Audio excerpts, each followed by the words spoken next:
My career in the entertainment industry has enabled me to work with a diverse range of talent. Through my years of experience, I've recognized two essential aspects.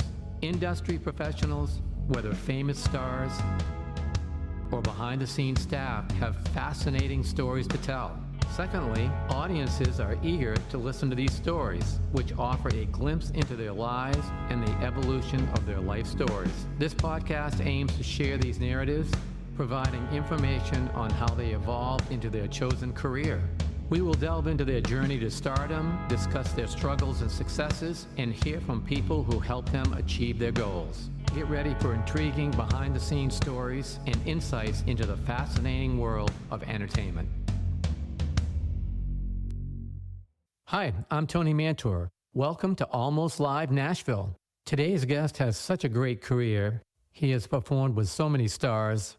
Now he's president of the local union right here in Nashville. Dave Pomeroy is our guest today, and it's great to have him here. Thanks for coming on. Absolutely, my pleasure. This may date you a little bit, but how long have you been here in Nashville? I moved to Nashville on October 5th, 1977. 1977. Wow, that's a while ago. So what prompted you to make the move to Nashville?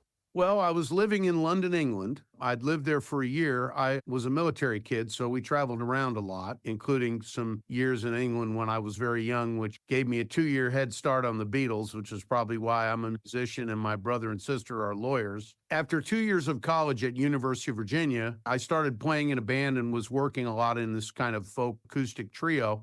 I had an opportunity to go to Europe because my dad was stationed at NATO headquarters in Belgium. So I showed up in Belgium, announced that I'd quit college and wanted to go to London to be a rock star. And after they pulled my dad out of the ceiling, a couple months later, he gave me a ride to London, and I picked up a music paper, got an audition the next day, got the gig, played my first show, and then on the following Monday applied for a work permit, which I got. And so I lived in England, London, England for a year from September 76 to September 77. And it was a great life experience, a great musical experience, but my visa ran out and it was time to go back to the States. So I thought, well, after this, New York, LA, or Nashville, and I don't know anybody in New York, I don't know anybody in LA, and this singer, Mary Bomar, who I had worked with in this trio at Charlottesville, had moved to Nashville and had gotten a publishing deal with Roger Cook and Ralph Murphy, Picklick Music. And so I thought, well, I'll try Nashville first and check it out for a couple weeks. And it's been 46 years. Hard to believe.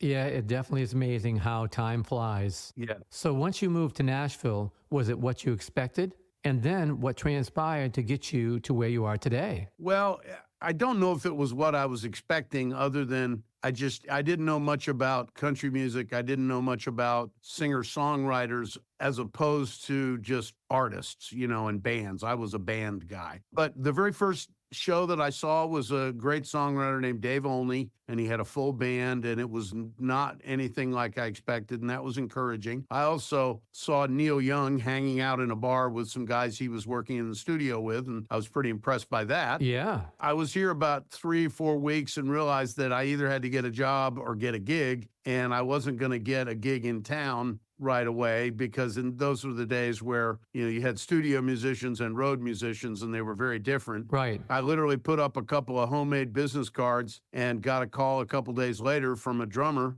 named Cleet Chapman, who played with an artist named Sleepy LaBeef. Okay. Interesting guy from Arkansas originally, who was working primarily in the Boston area at the time. And what I didn't realize was that he was literally just driving through Nashville, and his bass player, I guess, jumped out of the motorhome. And so I jumped in the motorhome and we drove straight up to Boston, and were there for about a year without ever coming back to Nashville. Wow. A great musical experience. Sleepy was, one of his nicknames was the human jukebox, because he knew thousands of songs and no charts, no rehearsals, just follow. And he was a big old guy. And if I was supposed to be playing 4/4 bass instead of 2/4, he would glare at me and start playing the bass line I should be playing, and I would jump on it. So I learned a whole lot from him. He was a classic example of what they now call Americana music, right? Where it was a mixture, in one set, he would string these medleys together, 45 minutes long sometimes, one song into another without breaks, where he'd go from Johnny Cash to Ernest Tubb to Bo Diddley to Muddy Waters to Willie Nelson to a polka song and back again.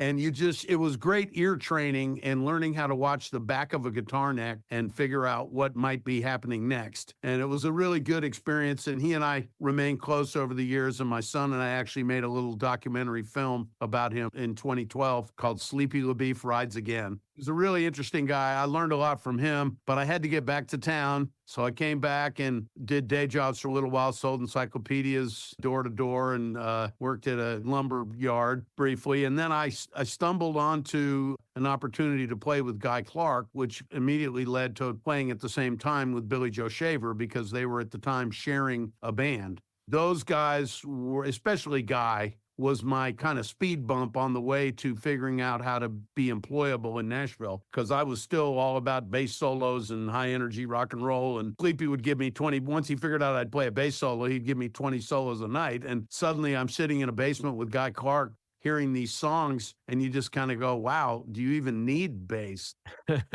Guy had a way of writing these very simple songs that had incredibly deep meaning. And so it was, I call it my speed bump on the way to Don Williams, which I managed to land a gig with Don in 1980. That was a game changer for me. Now, you've got a resume of great singers you've either recorded with or been on the road with. So you was with Don for the most of it, but how did those others help you get into the studio and start really moving forwards to what you was going to do for your career? I was with Don full-time for 14 years. He was very encouraging to us. Danny Flowers, our guitar player, had written the song Tulsa Time for Don, which was a huge hit. Of course, Eric Clapton covered it, which made it even bigger. So Don did what very few artists would ever do and went to his label, MCA, and said, I've got a really good band. I think you should give them a record deal. And so 2 years after I joined his band, we were in the studio making a record, and Biff Watson and I wrote an instrumental, kind of a funk tune, and Don liked it, and it made our record somehow. And so I felt very gratified, but it still took quite a few more years before I really began to understand recording. And so starting in about 85, I started playing on Don's records, and that was a great education. And then his co-producer, Garth Fundus, started branching out, and one of the first projects he did was the final 2 albums with Keith Whitley. I was playing more or less the kind of things that have been done before on Don's records, a lot of 1/5, very simple stuff. With Keith, he had a very unique voice. Garth had a really interesting thing because he was really from the bluegrass world, but Garth convinced him to lower his keys by about 1.5 steps, and it took him to a whole other register in his voice. And I had this electric stand-up bass that I had a guy make for me, and mostly just got weird looks from people who didn't understand what it was. Yeah, I love that bass. Really fit Keith's voice, and I ended up playing that on almost that whole record called Don't Close Your Eyes, and a song called I'm No Stranger to the Rain became a #1 hit, and I had a big bass slide, and that just suddenly opened the door to a lot of other things. But I owe Don and Garth Fundus a lot for giving me that chance. Garth's next project was Trisha Yearwood, and I ended up playing on Trisha's first 7 albums, and then everything just started to steamroll. I played on Alan Jackson's first 3 #1 singles, and as one thing led to another, and I always kept playing live throughout all this stuff. I would do my own band, and I always felt like those creative things gave you a little edge when you went in the studio and somebody wanted something different. Right. Oh, I was able to just have literally one door lead to another. I was doing a lot of demos with Paul Kennerly, the songwriter who at the time was married to Emmylou Harris. And I would go out to the house and overdub some things for Paul. And he'd say, oh, he's British. Oh, do you fancy a cup of tea? And it's like, oh, that'd be great. We go in the kitchen and there's Emmylou making tea for us. And so, I was well aware of her. I'd seen her play when I was at UVA and always loved her stuff. And the next time she made a record, it was the first time that she'd made a record without her significant other producing it. And her and Richard Bennett made an album called Bluebird. And they made a deal where Richard got to pick the drummer and she got to pick the bass player. And somehow or another, she picked me. That's great. And that opened a door and to different things. And Richard did a record with Joel Sonnier. And I was also very involved in the NAMM show stuff when they would come to town. And I'd done several of these all-star guitar nights and things like that. Right. So I got to meet people like James Burton and Peter Frampton and Adrian Belew. suddenly I'm out at Adrian's house doing a song with him and Peter, a tribute to Hank Marvin, the great British guitar player. And it was really just this, evolution of one thing leading to another. And, I first met Garth Brooks when he was taking the money at the door at the Bluebird for another writer for the same company, Buddy Monlock. Came on stage and sang a little harmony. And so it's really been amazing. I mean, nobody's more surprised than me. I get that. Russell Smith was a great guy to work with, and we wrote a couple of songs together. And I met Larry Knechtel through Jim Horn and Dwayne Eddy. Larry Knechtel and I wrote a couple of songs together and got to play on his solo records. And of course, he was also a wonderful bass player and, had played bass on Mr. Tambourine Man and other things in it when he was in LA. Right. Not to mention playing piano on Bridge Over Troubled Waters. Right. So, it's kind of, I look back at that list and it looks amazing to me too. Yeah, that's an awesome story. I love it. So I'm going to make it a little bit tougher on you. Of all the things that you've done, all the people you've worked with, played with, performed with, what's one of your favorite projects that just stands out in your mind? Wow. Well, I think, I'm very proud of Don. I would think of it more almost as songs. We did a song with Don called Old Coyote Town. That was a single that was on the album. I believe it was on the album. It's called Shades. Oh gosh, I can't remember the name now. But the Don stuff, the Emmylou Bluebird album was huge. The first Keith Whitley album that I've already spoke about, Don't Close Your Eyes. But a real thrill for me was getting to know and play with Chet Atkins. David Hungate, who had been producing Chet for some time, wonderful bass player, great guy, was mowing his yard one day and fell down the hill and broke his ankle and decided he didn't want to fly to Texas to do this TV special for Chet's new album that he had just produced. And he recommended me to take his place, as did Chet's manager at the time, Fred Cooley. And so Chet was literally like, well, I don't know who this guy is, but you're both recommending him, so okay. And so I fly down to Texas.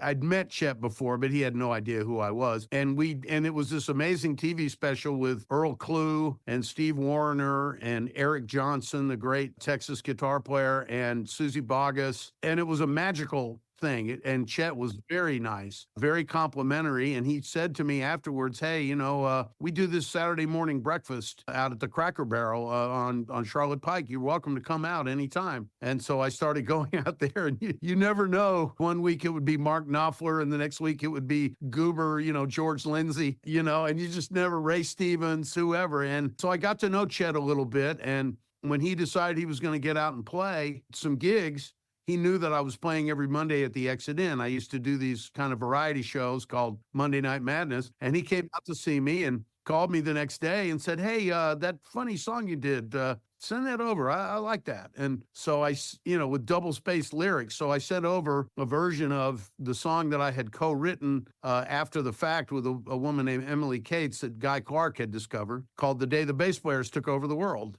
And Chet recorded it with Tommy Emmanuel as The Day Fingerpickers Took Over the World, and it became the title track of his last album. So I think that was a really special thing, and I did get to record some with Chet as well, but the TV special was really great. And for some reason, I always seem to end up in audiovisual things.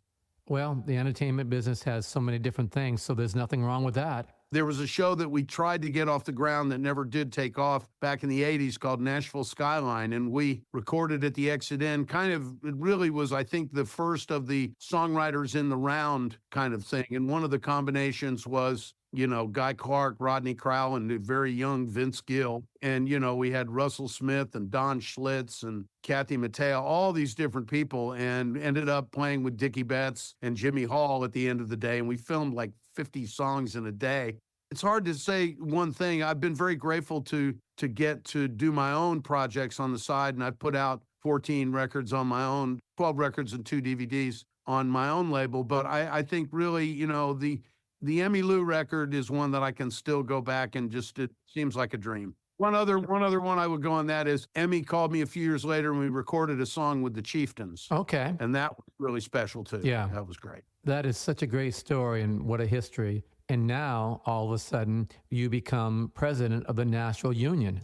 So how did that happen that you wound up as president of the Nashville Musicians Union? Well, it was interesting. I joined the union right away because somebody who I respected say, hey, kid, join the union. And I found out early that it can be really good to be under a union contract. We did a show with Don at Giant Stadium in the Meadowlands, and I'd only been with him about 6 months. And for me, I pretty much was ready to retire. I thought I'd made it playing a gig at the Meadowlands. Yeah. Unbeknownst to me, it was filmed, and unbeknownst to me, it was under a union contract. And about a month or two later, a friend called and said, hey, turn on Channel 4, you're on TV. And it was Casey Kasem's American Top 10. Wow. The TV version of his radio Top 40 show. And sure enough, Don had the #1 country single that week, Good Old Boys Like Me. Mm-hmm. And there we were. And so, man, that's great. This is incredible. And then I got a check, a nice check. And then it aired again a month later because it was still the #1 single. And I got another check and was like, wow, I got paid 3 times for one gig. Yeah. So that was my first awareness of the union being significant. I really first got involved because they used to have in the old days business agents whose job seemed to be to just kind of hassle people for doing stuff that didn't fit what they were used to. Right. All over town, there were clubs where you played your own music, but they weren't giving you a guarantee. Right. Because it was up to you to draw a crowd. And if you drew a crowd, they'd have you back. And you made your money at the door, and they made their money at the bar. And it was a pretty organic situation, the Bluebird, Douglas Corner. And this guy kept messing with me. And finally, I sort of, what do you want me to do? Forge a contract? And he kind of looked at me like, that's not a bad idea. So for a while, I was forging these contracts with the club owner's name on it. And finally, I stood up at a meeting and I said, hey, I got 2 kids. I'm trying to tell the truth, learn how to tell the truth. And can we figure something out on this? Because it doesn't fit the business model. What you're asking us to do doesn't fit, which has kind of been a metaphor for everything that I've done since. And so they made me head of a committee, and we wrote a very simple bylaw that said when you're playing original music in a listening room, the band leader can be the employer. And so we would file contracts and made that go away. But in the meantime, that guy had probably run off 500 or 1,000 people by being much too aggressive. So that was my first education. And then as I got more involved in the recording side of things in the early 2000s, I became president of the Recording Musicians Association, which is a subdivision of the union representing those that work on recording. As I began to look at the national picture, I could see that we had issues that could only be resolved with a change in leadership. Right. My predecessor, Harold Bradley, very famous, respected musician, who I had worked with a lot, even with his older brother, Owen, who was one of the real founders of the Music Row. Yeah. And Harold had kind of been persuaded by the president, who was from D.C. and had figured out that if you keep everybody fighting all the time, you can stay in power. Okay. So he kind of convinced Harold that I'd been brainwashed by Los Angeles recording musicians, and which was not true. So I got a little frustrated with it, and finally it was like, I think we need a change in leadership. And so I ran against Harold, against the advice of some people who were sure that it was a crazy idea. Right. And Craig Cramp ran as secretary-treasurer, and we, much to the surprise of everyone, in 2008, we pretty soundly defeated Harold and Billy Linneman, who was Harold was international vice president and Billy was a board member. And it was the first time in the history of the AFM that national officers of that stature had been defeated at home. It was just time for a change. It was a generational shift. A year later, the same thing happened in New York. 6 months after that, we united New York, LA, and Nashville for the first time in a long time, and were able to run a ticket of candidates that got the national officers out of there. Right. And so, it was just one of those things I never could have imagined when I came here. I just felt like we got to reinvent ourselves here, or we're going to become obsolete. And I've been very fortunate to be able to be in a position, because people do look at Nashville with a different eye. We're getting stuff done that other locals have not been able to do. We came up with a scale for home recording where you could get paid by the song and pay into your own pension, which is something they told us we were not allowed to do. And all we had to do was create a sentence that allowed the employer to give the musician authority to make the payment. So we also came up with a way to bill artists that are using tracks from the records on tour, similar to when they do it on a song in an award show and they use tracks from the record. They go out on the road, they want to do the same thing. Well, our agreements always said that's prohibited, but we came up with a way to make it legal and fair. We've been able to bill and collect almost $1 million on that. So it's been very interesting. Yeah, I think the biggest word there is fair. If people think that they're being treated fair, then that can overcome just about anything. That's a great point, because to me, I talk about respect a lot. This is mutual respect between employers and musicians. Right. I work for you. Yeah. We work hard for you, and you treat us the way we like to be treated. To us, it's a no-brainer. Right. Situations, it seems like the music business is portrayed as it has to be a win-lose. And for somebody to be successful, somebody else has to suffer. And Right. it does not have to be that way. And I think that's why Nashville has had the staying power that some of these other cities that only get the big stuff or only get the symphony orchestras and the theater work, and we have more freelance musicians in our local, I think, than any other local in the AFM. Now, you just mentioned Vice President of International, and I think you've just been elected to that position, right? Ironically, yes. I'm now in the position that Harold was in when I took him on and defeated him in election. We had the people that we elected in 2010, the president, after 13 years, retired at our convention last year, and Tino Gagliardi from New York, who got elected in a similar fashion to me in 2010. Tino stepped up to be the new president. The secretary treasurer also retired, and a gentleman named Ken Shurk, who's got a lot of great extensive experience, took over that. And the vice president also retired. He'd been there for 13 years. I took it on. It's not a super high paying job. It's in addition to what I do as president of the local here. What I've found is it does give me, and therefore Nashville, a clearer voice. Right. Where we can say, hey, that's not the only way to look at this. Maybe we should try this, because in Nashville, you kind of have to be nice to make stuff work. And sometimes that gets forgotten as a strategy. Right. In Nashville, the last 30 years, we have seen so many changes. Major labels, independent labels, major studios. A lot of them aren't here now. Nashville has seen such a drastic change. So what do you see for Nashville in the next 3 to 5 years? That's a great question. I think that we're finally seeing a catch up in diversity and an awareness of all of the styles of music and all of the different business models that are going on. I think Americana, which really started as a catch-all genre, has broadened things quite a bit. Plus, I think you're seeing a lot more inclusion in country music. So I think the increased diversity is definitely part of it. The way that recording has changed, there are still some big studios that do things the old-fashioned way. But people recording in their house and passing on things, I think that's, a new business model. I think the challenge of the next 5 years will be to balance the tourism with professional musicians. In other words, Garth Brooks has a club down on Broadway, but chances are he's not going to be performing there very much. I think what we're looking for now is a balance. I really like the new mayor, Freddie O'Connell. We've got some big growth issues.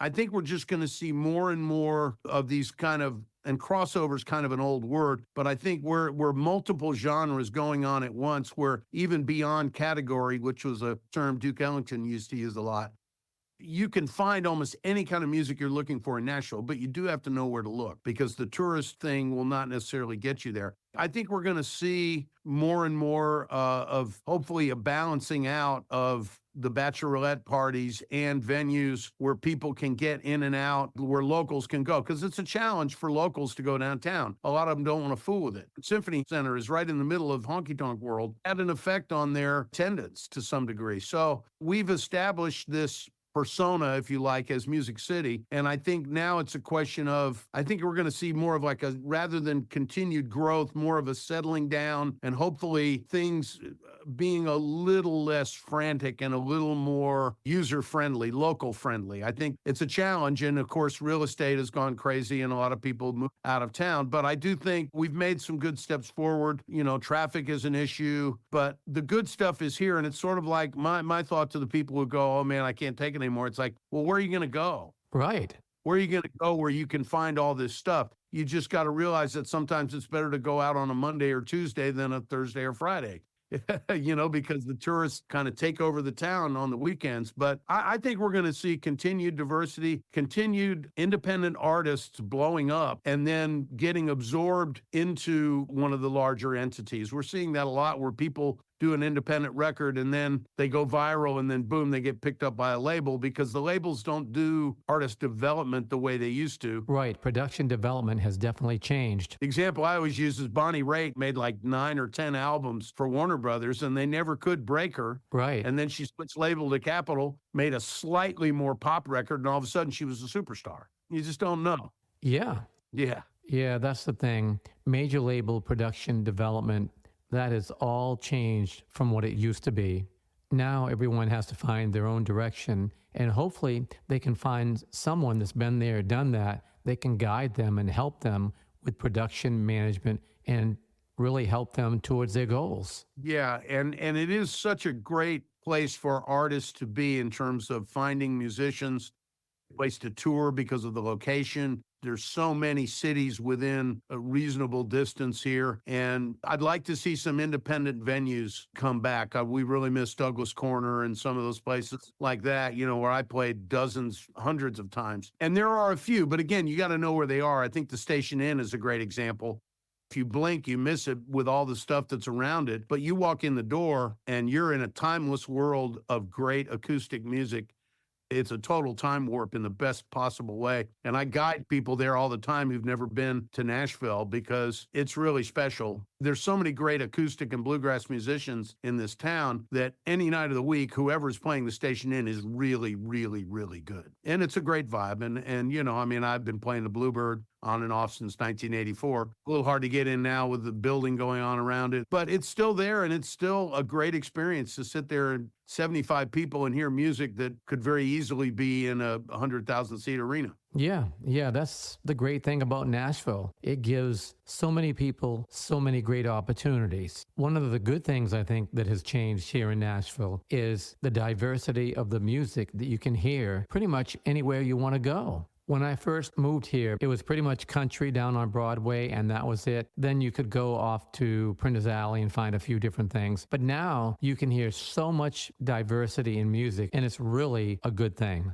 Yeah, absolutely. Absolutely. And there's always been a very healthy R&B scene here, going back to Jimi Hendrix and Billy Cox getting out of the Army and coming down here, down to Printers Alley and playing those clubs and get picked up on the road with the Isley Brothers and Little Richard and eventually becoming famous. But some of those folks, you know, they've always been here, you know, Jimmy Church, Clifford Curry, all these folks. But I think now the awareness of that is much more. And the world we're in, all these things have commingled. And I think the days of trying to separate out genres is kind of obsolete. And personally, I don't miss that. I always liked the stuff that was in the cracks. Exactly. I have to say this has been a really great conversation, and I'm just so glad that you was able to come on. Well, hey, Tony, you know, I appreciate all the opportunities I've been able to have here in Nashville. I do look back sometimes and go, wow, how did that happen? Been able to be in the studio with Earl Scruggs and Elton John. That was definitely a great experience. It was just one song, but it was my absolute favorite Elton John song, Country Comforts. Dee Murray had played bass on the original version, and Dee had lived in Nashville for a while. He had passed away quite a while ago before that record. But, you know, I got to meet Elton and say, hey, you know, Dee Murray was a friend of mine. And just to see him light up and have a smile thinking about his old bass player and then just trying to play my version of that part and guess all the right left-hand moves he was going to make. I mean, you could have pinched me 1,000 times as a 21-year-old moving here, and I never would have thought that could have happened. And this is a place where you can come and get paid and still be cool. It's not really exclusive. Sometimes in other places like Austin and New Orleans, it seems like you're a sellout if you actually are making a living doing what you want to do.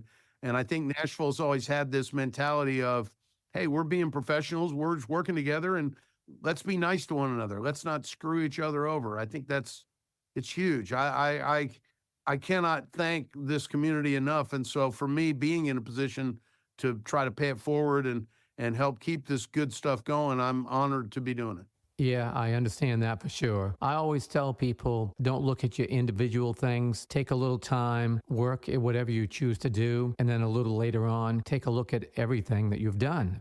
So if you look at your body of work, it stands pretty tall, and I don't blame you for being very proud of it. Well, I'm really incredibly grateful for it. I came here just wanting to meet a band that people liked. I didn't really know about all these other jobs in the music business, and I'm really grateful. And when I see these great young musicians who get it and want to do it the right way and know and have so many more tools at their disposal to promote themselves and things, someone like a Guthrie Trapp, who's just kind of created his own universe, Victor Wooten, this kind of folks. And I, never really being around the acoustic bluegrass community, getting into that scene and seeing those folks and these young kids that grow up going to the festivals and learning how to play. And by the time they're 15, they can play everything their hero played by the time they were 30, who learned everything his hero could play by he was 60. And I just love that generational family thing, because I was the only musician in my family, so I didn't really have that experience growing up. I just wanted it so bad that I forced it on myself. I'm really lucky, and it's great to get to work with guys like you, that you come in the studio, you got a great song, you put a great collection of players together, and you know how to guide it to the finish line. And I love being on either side of the glass. As a bass player, it's just you serve the song. And as an artist, you're trying to create a vision for yourself. And I've been fortunate enough to get to do both, and I feel grateful for that. One thing I'm really glad that I never stopped doing was playing live gigs, because there's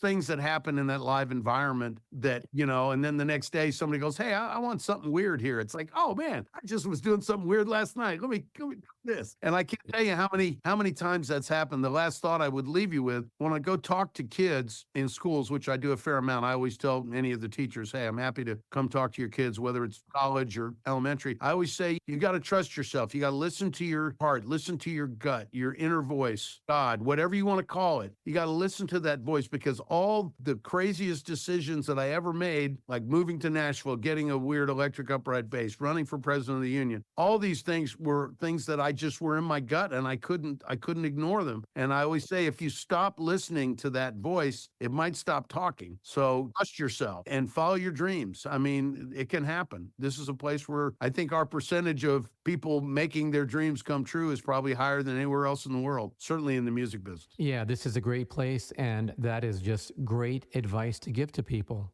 Well, thank you for asking me to talk. As you can tell, I'm always happy to talk. Yeah, I know. That's me too. It's great to have conversations. Oh, that's great. And anybody who's interested in checking out my stuff, they can go to davepomeroy.com, and it'll be there. For those few people that are buying physical product, I still have a few. Yeah, I'm a big fan of physical product as well. I miss it. I mean, I like holding it, whether it's an album or CD, whatever. But at the same time, I'm out there on all the streaming services, and happy to be able to have made a living doing what I love to do. Yes, we are both very fortunate to do what we love to do. So thanks for coming on. I really appreciate it. I've been very blessed and happy to pay it forward, and glad to be your friend, Tony. Thank you. Thank you. The pleasure's been all mine.